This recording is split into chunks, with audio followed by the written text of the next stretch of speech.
Oficialmente ya abrí este día na KCC Mall de Zamboanga, el Sunnies que te ofrece diferente clase y de calidad eyewears y bagas sunglasses. Y ella na de magagente el lugar durante el opening del Sunnies, donde hueste de honor el artista Empress Shock. Na entrevista con Empress, ella ya habla que el Sunnies te ofrece magas sunglasses que ina fashion este summer y na todo okasyon.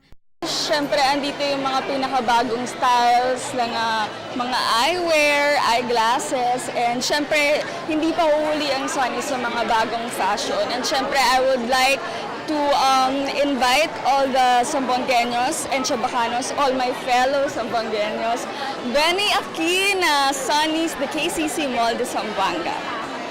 Fuera con el artista si Empress, ya llega también el alcalde del ciudad Ben Climaco Salazar. Junto con el alcalde, honors y magaguest, ya conducí blessing na Sunnies y después ya segunda con este el ribbon cutting. Junto con magaguest, ya rega de coins el alrededor como parte del opening ceremony del Sunnies este día. Durante el opening, ya dale también oportunidad con cuantos magavivientes para sacar retrato junto con magaguest y artista. Optimismo el management del Sunnies que él soporta y compra mga zamboangueños con el diila mga sunglasses que primera vez na ciudad. Crystal Almonía, Dateline Zamboanga.